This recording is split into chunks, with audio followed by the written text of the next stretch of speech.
우리 주 예수 그리스도 안에서 사랑하는 회중 여러분, 우리는 지금 살아 있습니다. 살아 있으니까 여기 왔겠죠. 그래서 우리는 일을 할 수 있습니다. 또 그 일을 통해서 우리의 꿈을 실현하기 위하여 우리는 열심히 노력할 수 있습니다. 이 모든 것은 우리가 살아있기 때문입니다. 한마디로 사는 것은 일하는 것이고, 일한 후에는 우리가 휴가를 즐기고 또 취미 생활을 하고 맛있는 음식을 사서 먹고 또 자신이 좋아하는 것들을 소유하고 또 그런 일들을 하기 위해서 우리는 일을 열심히 하는 것입니다. 사는 것은 바로 이런 것이죠. 이런 게 사는 것입니다. 사는 것은 그러니까 일하는 것이고, 일하는 이유는 내가 즐기기 위해서 하는 것입니다. 오늘 아침에 우리 앞에 사는 것과 죽는 것에 관한 사도 바울의 말씀이 놓여져 있습니다. 사도 바울은 사는 것은 그리스도니 죽는 것도 유익하다라고 우리에게 말하고 있습니다. 우리가 이 말씀을 이해하는데 쉽지 않을 것입니다. 어려운 말씀입니다. 내게 사는 것은 그리스도니 죽는 것도 유익하다. 이 말씀을 이해하기 위해서는 여러분과 제가 오늘 열심히 노력해야 됩니다. 집중해야 됩니다.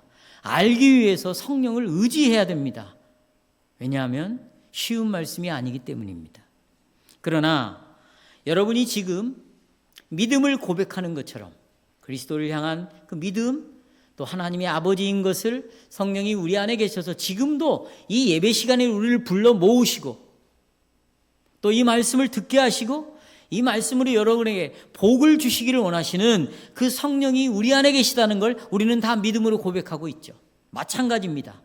내게 사는 것은 그리스도니 죽는 것도 유익하다고 사도 바울이 고백했던 것처럼 우리도 동일하게 사도 바울처럼 동일한 하나님, 동일한 예수, 동일한 성령이 우리 안에 계시니까 동일한 믿음을 갖기를 우리에게 원하고 있다는 것입니다.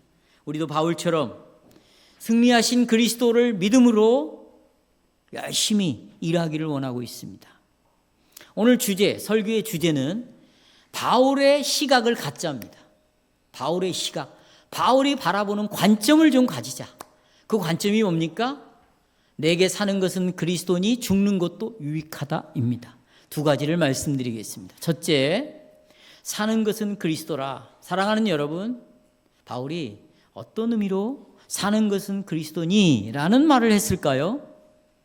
바울은 항상 그리스도를 중심으로 맴돌았습니다. 그래서 바울의 행동을 살펴보면 자기가 소유하고 있는 재산이나 자기가 성공한 것이나 또 친구들과 놀러 다니는 것이나 맛있는 음식을 먹는 것이나 아니면 내가 돈을 버는 것이나 내가 일하는 것이나 공부하는 것이나 이런 것들에 휘말리지 않았습니다. 바울은 항상 그리스도가 자기 존재의 중심에 있었고 바울의 초점은 항상 그리스도이었기 때문입니다. 그러면 도대체 예수 그리스도가 누구시죠? 그리스도는 우리를 구원하시기 위해서 이 땅에 하나님의 기름을 받고 오신 유일한 구원자입니다. 하나님이 기름을 부었다는 것은 다른 내 아들 예수 이외에는 구원자가 이 땅에 없다는 것이죠. 절대적으로 유일하다는 것입니다. 이게 진짜라는 것입니다. 나머지는 전부 가짜라는 말이에요. 기름 부음 받고 이 땅에 오신 분입니다. 그분은, 그리스도는 하나님께서 여러분과 저를 어떻게 구원하실까를, 그 구원의 경륜을, 그 구원의 방법을, 그 구원의 뜻을 아들에게 알려주셔서 우리에게 그 하나님의 구원의 방식을 보여주신 유일한 대선지자이십니다.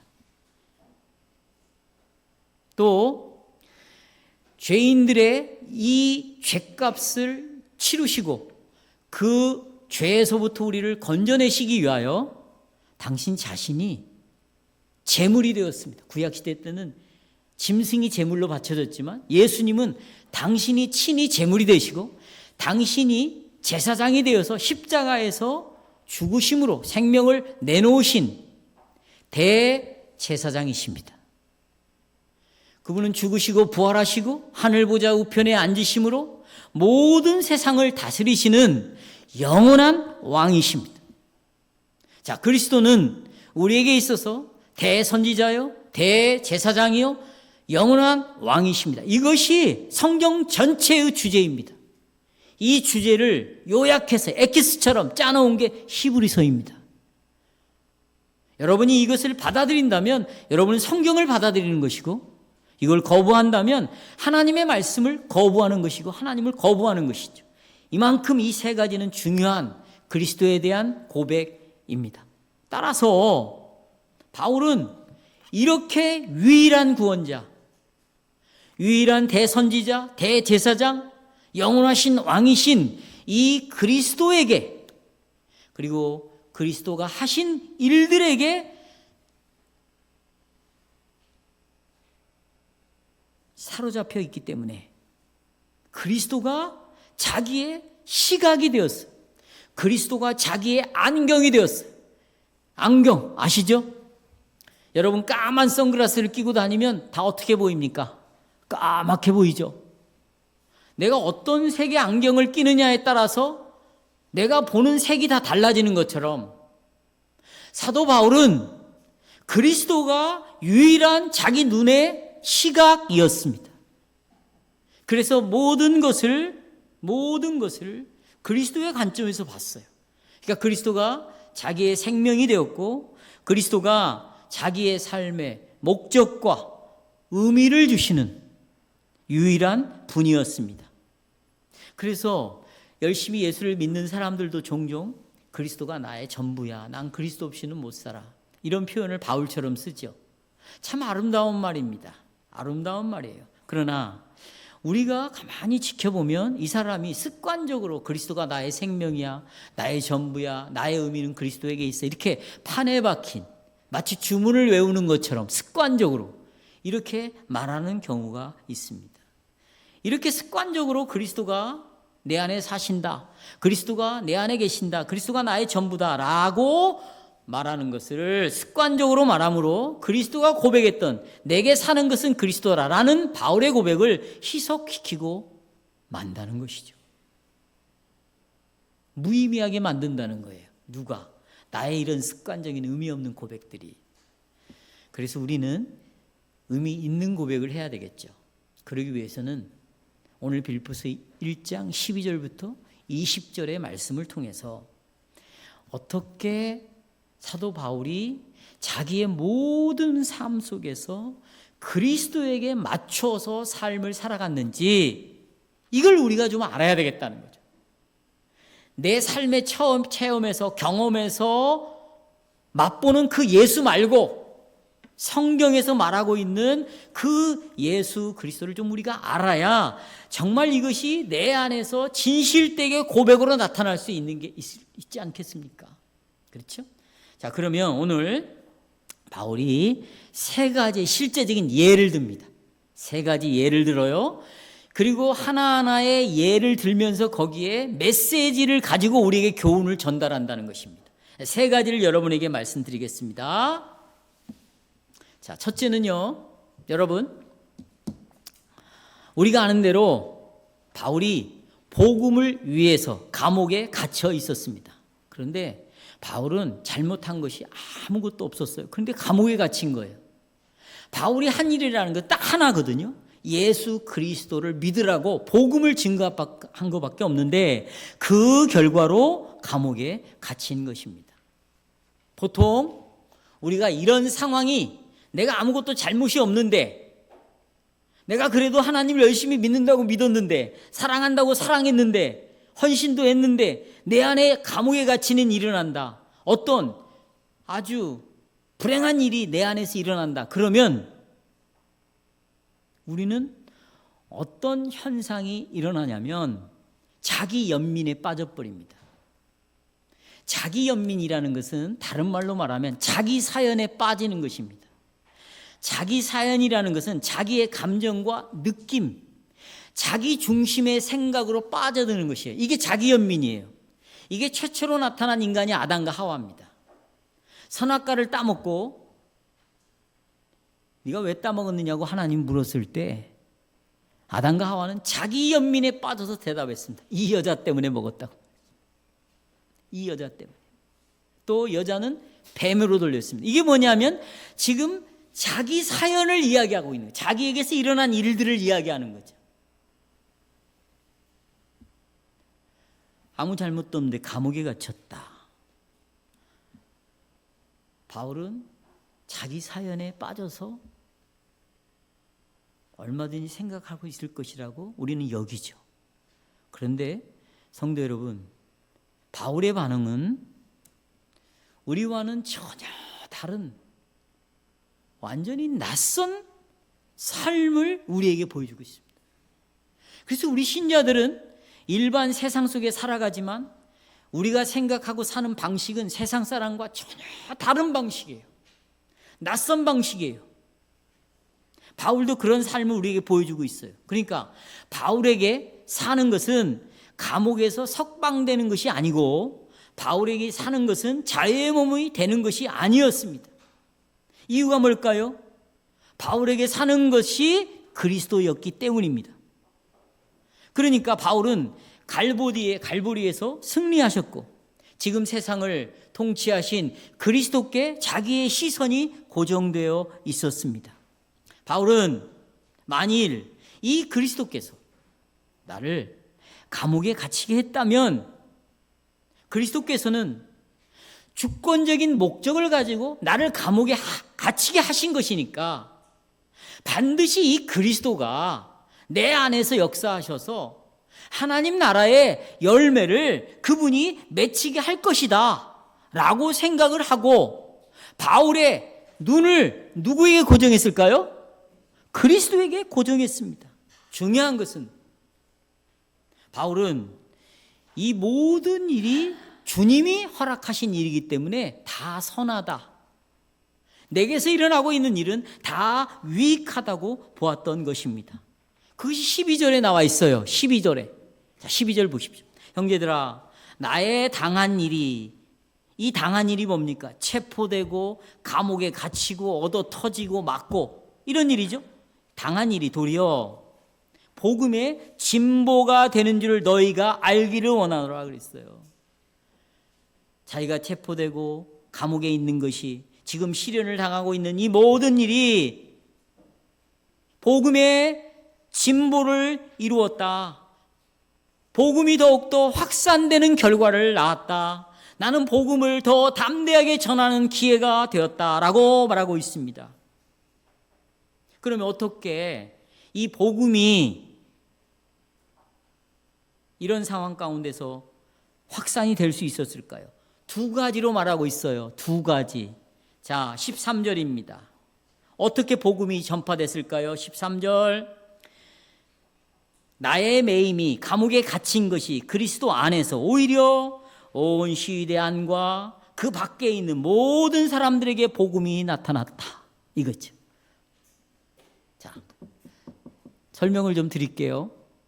여러분, 감옥에 이 그 죄인들을 지키는 이 군인들은 한 사람이 계속 지키는 게 아니죠. 계속 교대 근무를 할 수 있잖아요. 그러니까 거기에 보초들에게 계속해서 바울은 복음을 전한 거예요. 교대가 되면 다른 군인이 오면 또 복음을 전하고 또 교체가 되면 또 복음을 전하고 놓치지 않고 계속 복음을 전했습니다. 이 복음을 듣고 얼마나 많은 사람들이 예수를 믿게 되었는가. 바울은 여기에 관심이 없었어요. 우리는 보통 우리가 뭐 복음을 전하면 얼마나 많은 사람들이 회개하고 돌아오는가 그 수에 관심이 있는데 바울은 거기에 관심이 없어요. 왜 제가 이 말을 강조하냐면 13절에 그걸 강조하고 있어요. 13절에 보시면 강조점은 중요한 것은 이 보초들이 복음을 들었다는 것입니다. 첫째. 두 번째, 이 복음을 전파하기 위해서 내가 감옥에 있다는 거예요. 두 가지입니다. 그러니까 이걸 적용하자면 여러분들이 지금 복음을 듣고 있다는 것이 중요하고 이 목사가 이 예배당에서 여러분에게 복음을 전하고 있다는 것, 이 자체가 지금 중요하다는 것입니다. 이와 같이 사도 바울은 감옥 안에서 씨를 뿌리듯이 복음을 뿌렸습니다. 하나님께서는 바울의 감옥 생활을 사용해 가지고 복음을 들어야 할 자들을 사도 바울에게 붙였어요. 보초를 쓰게 해 가지고 바울에게 붙였어요. 그래서 감옥에서 복음을 전하고 감옥 밖에서 이 군인들이 복음을 듣는 거죠. 교대가 또 이루어집니다. 바울에게 또 사람들을 붙입니다. 또 복음을 전합니다. 또 듣습니다. 이 부처들은요, 차츰차츰 어떤 일이 벌어진지 아세요? 예수 그리스도께서 십자가에서 죽으시고 부활하시고 승천하셔서 보좌 우편에 우리의 왕으로 우리를 다스리고 있다. 이 복음을, 사도신경에 나와 있는 이 복음을 차츰차츰 자기 이웃에 있는 군인들에게, 친구들에게 복음을 전해가지고 궁 안에 있는 병사들뿐만 아니라 궁 밖에서 보초를 쓰고 있는 병사들까지도 이 복음을 듣기 시작했다는 것입니다. 성도 여러분, 여기서 우리는 무엇을 깨닫습니까? 이 사람들은 바울이 감옥에 있지 않았으면 복음을 들을 수 없는 청중이었다는 것입니다. 그러나 이 사람들은 반드시 복음을 들어야만 했습니다. 왜? 그것이 하나님의 계획이었기 때문입니다. 그래서 하나님께서는 바울을 감옥 안에 갇히게 하시고 감옥 생활을 사용하여서 복음을 듣게 하신 것입니다. 이게 첫 번째 방식이에요. 첫 번째 방식. 자, 내 안에 사는 것이 그리스도다 라는 이 의미가 무엇인가를 지금 첫 번째 방식을 통하여 설명하고 있습니다. 두 번째 방식은 뭡니까? 죄송합니다. 그리스도의 복음이 이제 확장이 되었어요. 확장이 되는 첫 번째 방식이고, 이제 두 번째 방식을 보겠습니다. 14절에 형제 등 다수가 나의 매임을 위하여 주 안에서 신뢰함으로 겁없이 하나님의 말씀을 더욱 담대하게 말하게 되었다. 14절에 이제 두 번째 방식이 나옵니다. 여러분, 만약에 여러분 같으면 이 교회의 지도자가 복음을 전하다가 그것 때문에 감옥에 갇히게 되었어요. 그럼 여러분은 어떤 반응을 보일까요? 여러분, 우리의 이 인간의 본성이라는 것은, 아니, 우리 목사가 복음 때문에 감옥에 갇혀? 그러면 우리는 어떻게 되는 거지? 그리고는 대부분이 입을 다물 것입니다. 왜? 나도 감옥에 갈 수 있으니까. 다 숨어버리겠죠. 이게 인간의 그 본성에서 나오는 태도예요. 그러나 바울 주변에 있는 사람들은 다른 반응을 보이기 시작했어요. 이들은 어떤 얘기를 들었냐면, 바울이 감옥에 있을 때 바울은, 우리에게 복음을 들려준 그 바울은 침묵하지 않았고 두려워하지 않았다. 그리고는 거기에서 이 군인들에게, 보초 쓴 사람들에게 복음을 열심히 전했더니 그들이 이 복음을 듣고 주위에 있는 사람들에게 복음을 전했다더라. 이 이야기를 들었어요. 들었습니다. 그래서 이 빌립보 교회 성도들은 두려움 없이 자기들도, 복음은 믿는 자에게 구원을 주시는 하나님의 능력이지, 죽은 자를 살려내는 것이지, 나 같은 자를 그리스도 앞에 무릎을 꿇게 하고 이 예수 그리스도를 믿음으로 하나님을 보게 하는 것이지, 구원을 얻게 하는 것이지, 그리고 내가 살아가는 방식이 성령과 말씀을 따라서 이제는 빛의 자녀로서 어두운 가운데 살지 아니하고 빛의 열매로 살게 하지, 그런 능력이 내 안에 있게 되지. 이런 확신을 가지고 빌립보 성도들이 침묵하는 대신에 입을 열었고 눈을 감는 대신에 눈을 떠서 사람들을 향하여 피하여 도망가는 대신에 사람을 향하여 달려가서 예수 그리스도를 전하기 시작했다는 거예요. 하나는 감옥 안에서 복음을 듣는 보초병들이, 그리고 세상 밖에서는 빌립보 교회 성도들을 통하여 복음이 전파되기 시작했다는 것입니다. 사랑하는 여러분, 여러분은 사도의 이런 사고 방식을 따르고 있습니까? 제가 사고 방식이라고 말했어요. 바울은 역경이나 곤란이나 쇠사슬에 매여 있지 않았습니다. 자기 연민에 빠져 있지 않았습니다. 자기 슬픔에 주저앉아 있지 않았습니다. 자기가 당하는 환난과 곤란 속에서 주저앉아 있지 않았습니다. 참으로 그렇게 했습니다. 그래서 사도 바울 빌립보서를 읽어보면 자신에 대한 기록이 거의 없어요. 자기 이야기를 하지 않습니다. 자기가 감옥에 있기 때문에 불평하는 이유를 하지 않는 이유가 여기에 있습니다. 자신에게 집착하지 않은 이유가 여기 있습니다. 왜요? 그리스도의 시각을 가지고 그리스도의 관점을 가지고 감옥 생활을 했기 때문이에요. 그래서 바울은 그리스도의 눈으로 감옥 생활을 통해서 일하시는 그리스도를 바라보니까 그리스도가 이 감옥 안에 얼마나 많은 복을 주셨는가를 알게 된 거예요. 천상에 계신 그리스도께서 복음이 전파되기 위하여 바울의 감옥 생활을 결정하신 것을 알았어요. 내가 감옥에 있는 것을 누가 결정했다고요? 그리스도가 결정하신 거예요. 오늘 여러분 우리가 기도를 했습니다.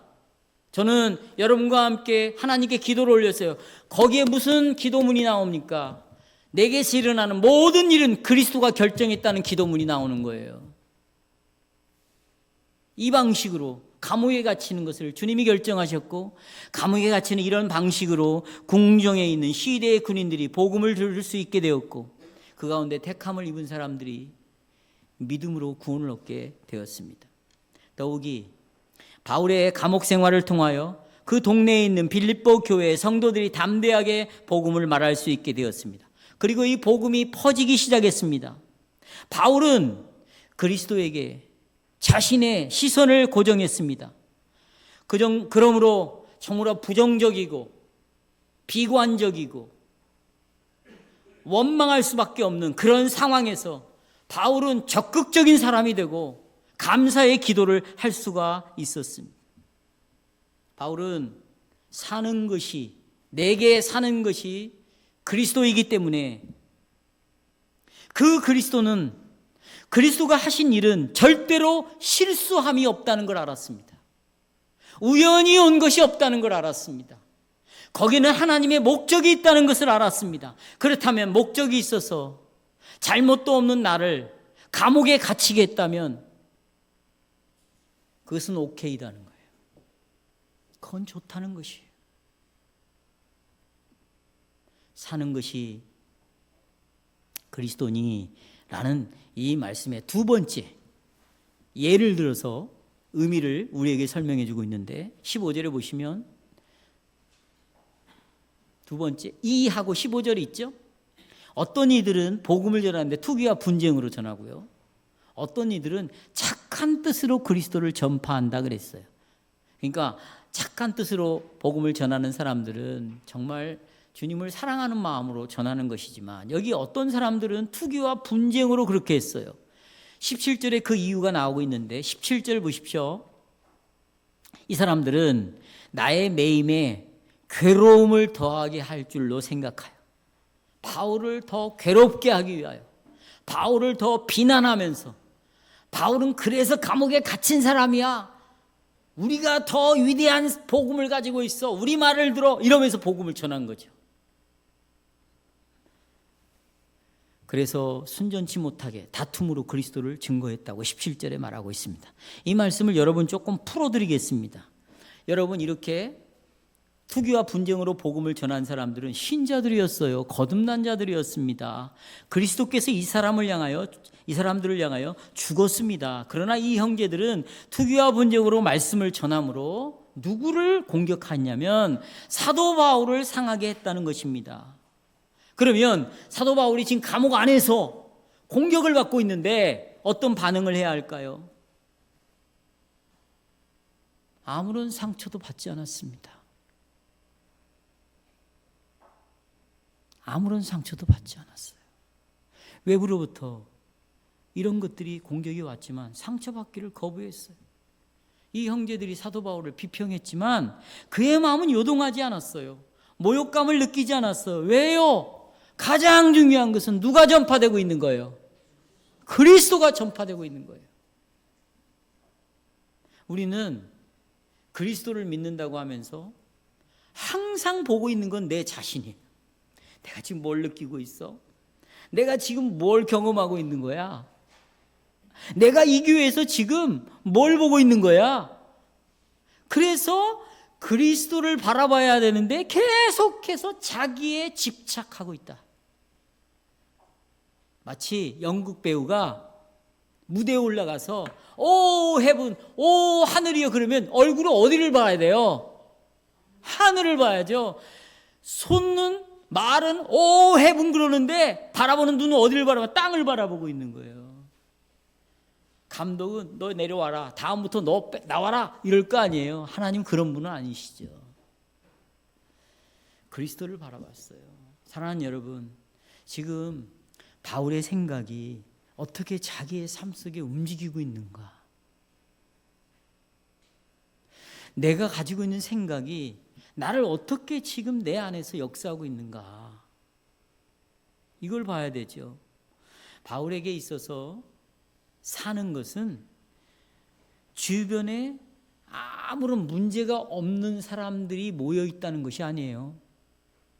바울에게 있어서 산다는 것은 나를 반대하는 사람이 없이 나를 늘 칭찬해주고 내 편에 내가 듣기 좋은 말만 하는 사람만 있다. 이것이 바울이 사는 것이 아니었어요. 바울을 공격하는 사람도 있었고요.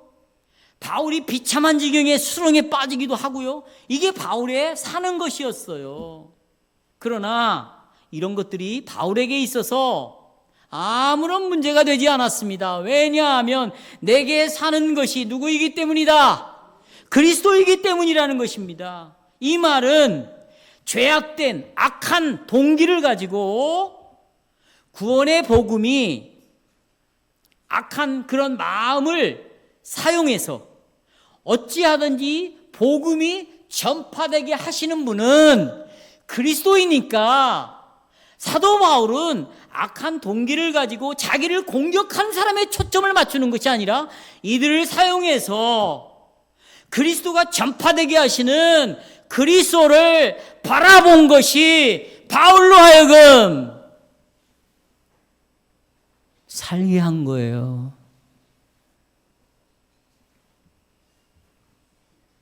바울은 말씀의 씨앗을 뿌렸어요. 그랬더니 이 복음을 듣고 믿음이 일어나고 실제로 하나님의 백성이 된다는 사실이 중요한 거였어요. 사람들이 나에게 어떻게 말을 했는가? 나를 어떻게 공격했는가? 내 자존심을 얼마나 밟아버렸는가? 이것은 사도 바울에게 있어서 부차적인 것이었습니다. 핵심은 그래도 그리스도는 일하고 있다. 할렐루야. 그래도 그리스도는 뭐하고 있어요? 일하고 있어요. 바울은 그리스도께 고정했습니다. 왜요? 사는 것이 그리스도입니다. 그래서 감옥에 갇히고 온갖 욕을 다 얻어먹어도 바울은 수렁에 빠지지 않았습니다. 사는 것이 그리스도입니다. 그래서 바울은 그리스도께서 자기 삶에 붙어있는 수많은 가시들이 있었어요. 엉겅퀴가 있었는데도 그걸 그리스도께서는 선으로 바꿀 것이고 선으로 반드시 바꾸신다. 이걸 알고 있었어요. 내가 어떤 고난이 가시처럼 붙어 있어도 어떤 고통이 엉겅퀴처럼 붙어 있어도 그가 바라봤던 시선은 그리스도였습니다. 왜냐하면 이 모든 것들을 사용해서 주님의 뜻을 반드시 이루어야 말 것이다. 세 번째, 바울은 사는 것은 그리스도인이라고 말할 때 어떤 의미로 말을 했는가? 19절 20절입니다. 핸드아웃 보십시오. 이것이 너희 간구와 예수 그리스도의 성령의 도우심으로 내 구원에 이르게 할 줄을 아는 거로. 이런 것들이 다 바울의 구원을 이루어간다는 거죠. 나의 간절한 기대와 소망을 따라 아무 일에든 나는 부끄럽지가 않다. 오직 전과 같이 이제도 온전히 담대한다. 왜? 살든지 죽든지 내 몸에서 누가 드러난다. 그리스도가 존귀되게 하려 함이라. 살든지 죽든지. 이게 무슨 말이에요? 여러분, 바울은 곧 재판을 받아요. 재판을 받습니다. 그러나 바울은 자신이 무죄 선고를 받고 석방이 되든지 아니면 정죄를 받아서 사형 선고를 받는지 아무런 생각을 하지 않았습니다. 여기에 매이지 않았습니다.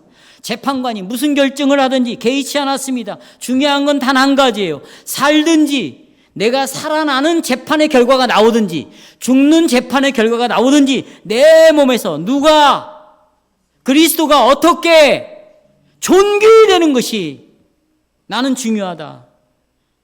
바울이 산다는 것은요,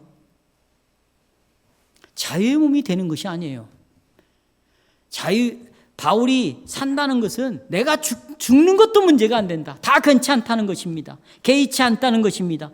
바울은 이 땅의 일들에 매이지 않았습니다. 우리를 보십시오.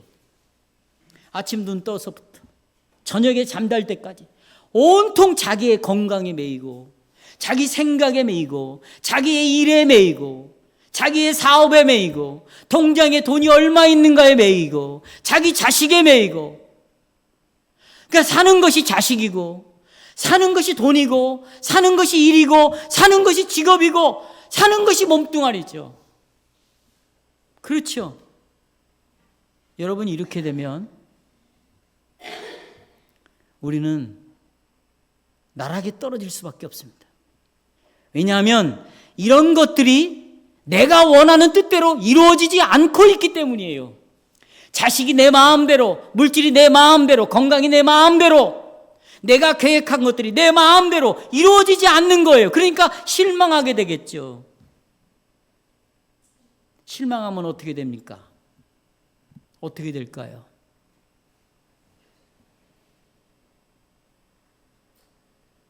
주님에게서 멀어지게 되어 있습니다.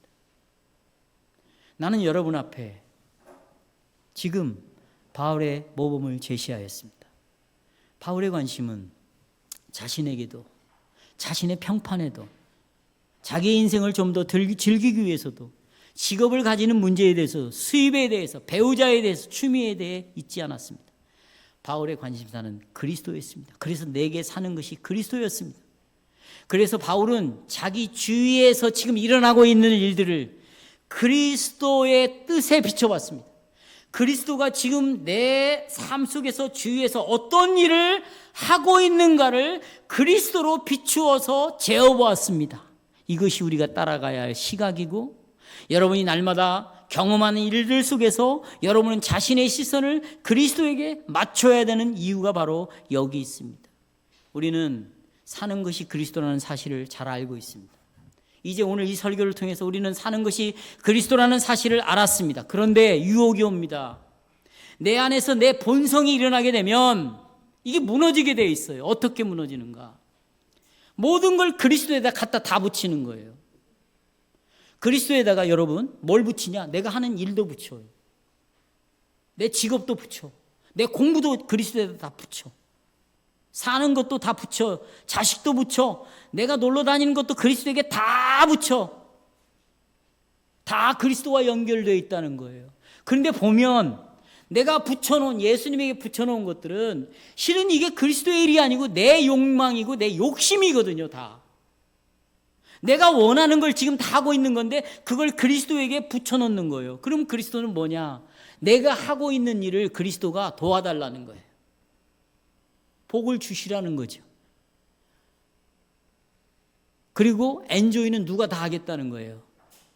내가 다 하겠다는 거예요. 우리는 이런 식으로 그리스도를 연결시키고 있어요. 바울은 그게 아니었어요. 내게 사는 것이 그리스도였어요. 일이 아니었어요. 직업이 아니었어요. 공부가 아니었어요. 건강이 아니었어요. 아내가 아니고 남편이 아니고 자식이 아니었어요. 그리스도가 바울에게 있어서 사시는 분이었어요.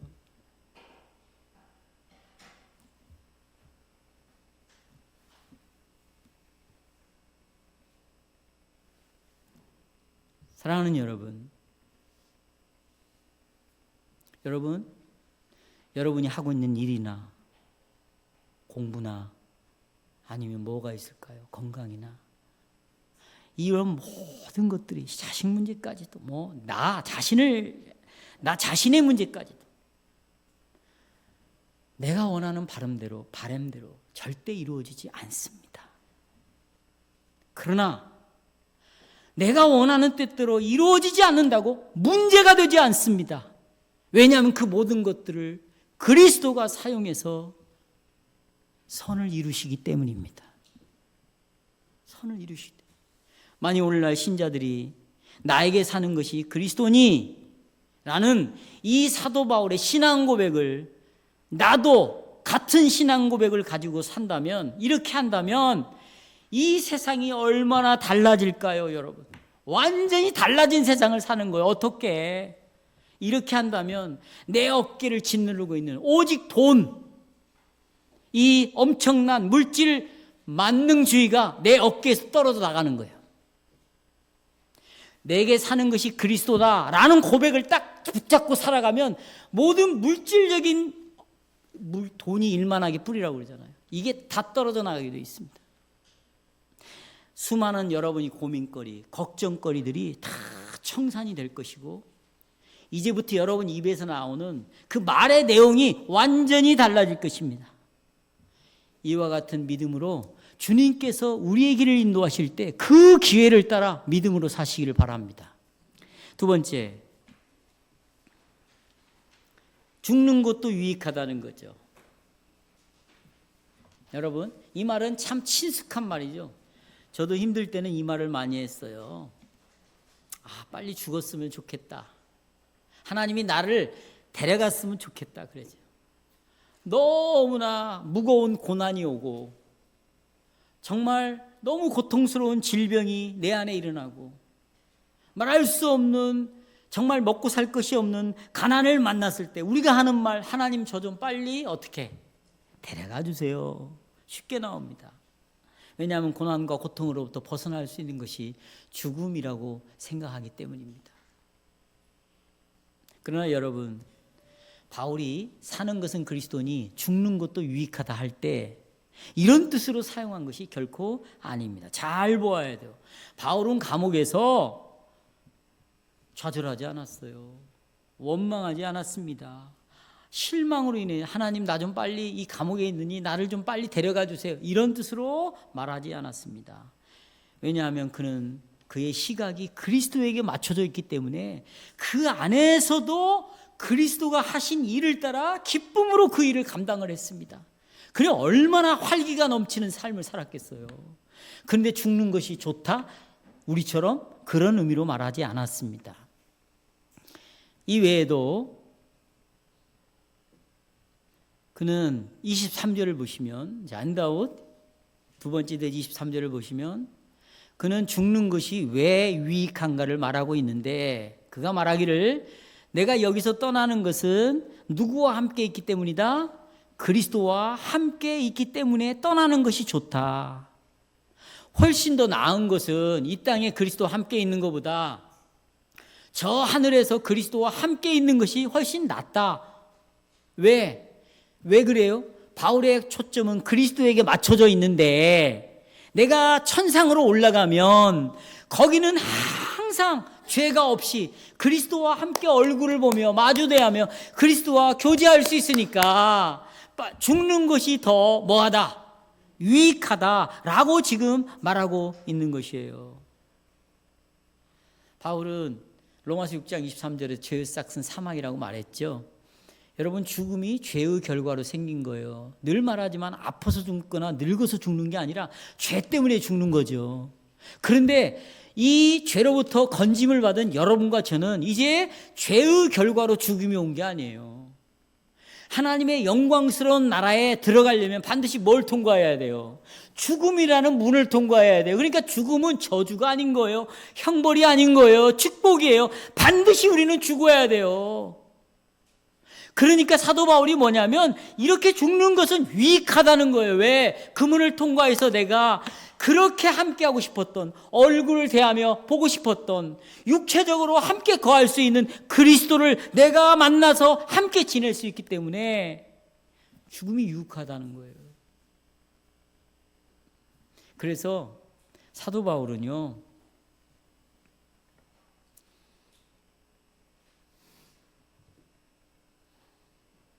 감옥에서 사형 선고를 받아도 아무런 문제가 안 됐어요. 그렇게 해서 죽으면 이제 죽음의 문을 통과해서 자기가 사는 것이 그리스도니까 천상에서도 그리스도를 대면한 살겠다는 거예요. 우리가 인생의 연수가 70이요 강건하면 80이라고 말하잖아요. 내가 7, 80에 죽지 않아도, 내가 60이 되어서 죽어도, 50이 되어서 죽어도 그렇잖아요. 죽는 것이 유익하죠.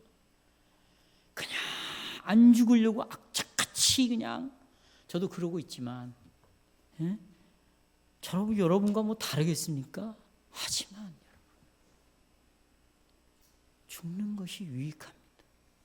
그러면 죽는 것이 유익하니까 빨리 죽을 노력을 할까요?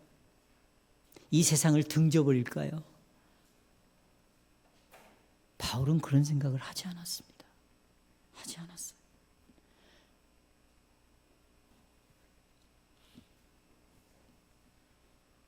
바울은 내가 죽는 것이 유익하지만, 그러나 이 땅의 빌립보 교회 성도들을 위하여 내가 할 일이 있기 때문에 사는 것도 유익하다 그랬어요.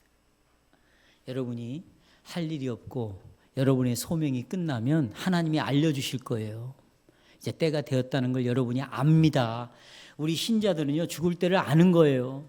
그리고는 그때는 이제 죽는 것이 유익한 쪽으로 데려가겠죠.